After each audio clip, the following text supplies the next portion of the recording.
What's up, Comicsverse? I'm Connor, and I'm here with the people behind Golden Bell Entertainment. It's a studio that's doing an awesome array of work. They have a ton of different properties, from comics to TV, and well, why don't you tell me about it? This is Mark. This is Rachel.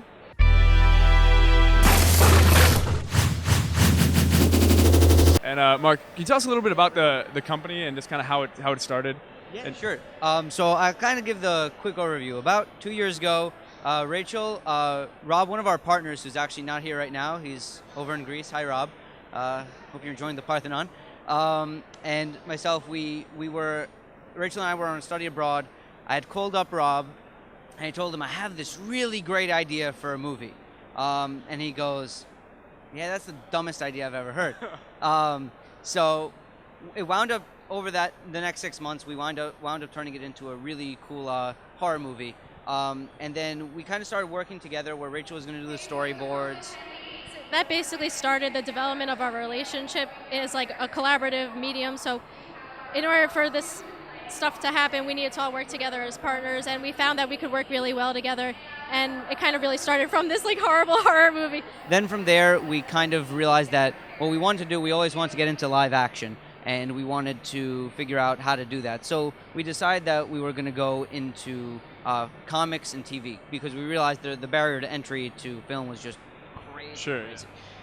So we, instead of Rachel storyboarding, we realized she would make complete pitch packets, where she would not only like storyboard, but draw, color, panel, and we can sell some of the stuff, so we can kind of gauge the interest for each of the properties. So around that time of our last year in college, we had realized that one really cool way to do this would be to form the Sunday Comics, which we would house about like a dozen creators that would do like original content about every month. So the Sunday Comics is like an anthology? Yeah, it's pretty much an anthology on newsprint. So we decided to kind of go that big broadsheet format of how newspapers used to be.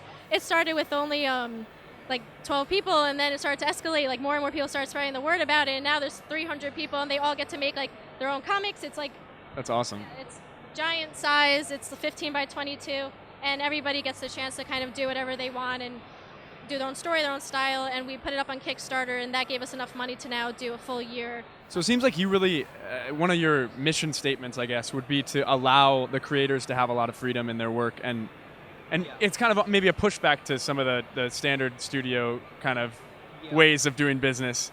We have very little like top-down control over creative by choice. Kind of when everyone asked what are the submission criteria, and we said really nothing except porn. There's no porn. And everyone's like, really? That's really funny. So kind of then that branched off with us working with other creators, where we said, you know what, we'll also take open submissions. And Rachel had been working on this children's book with one of my professors, Bingo Lancer, the love of Bingo Lancer, for about 3 years, kind of on and off through school. And my professor, Paul Gullen, is one of the 4 PhD poets in the country. And yeah, it's really cool. It's kind of like Dr. Seuss meets like Disney type story. It's a lot of fun, and we realized, okay, so we're actually now not really only doing our own stories, but we're kind of publishing other people's stuff. And then that kind of branched off into the Valliard Mansion, where Rachel had found Azel's work. I found Azel's work online on DeviantArt, and thank God for the internet, because like her work is really amazing. So basically, her story was completely published online, and what we did was we spoke to her about possibly publishing it as an actual hardcover book and do it fully illustrated, and she was totally on board, and now we've been working on it, and I think we're going to do like a Kickstarter for that probably in like the fall, so it's very exciting. But what I wound up doing was we kind of structured it like Hugo meets like Marvels, where there's going to be around like a couple hundred illustrations in the novel. So for a 400-page novel, I wrote about 100 pages of notes of pretty much like what illustrations could be, what the angles are, and what everything will look like.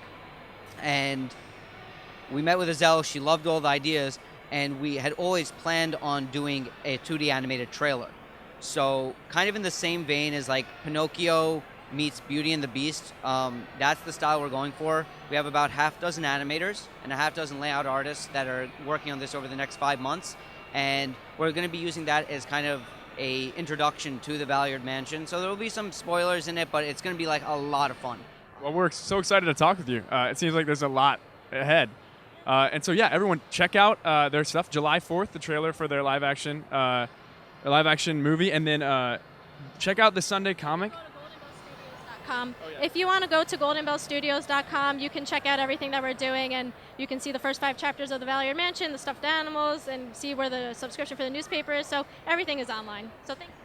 Yeah, thank you. And yeah, check out comicsverse.com for more updated interviews from Philadelphia Con, and hopefully we'll be reviewing some of your work soon.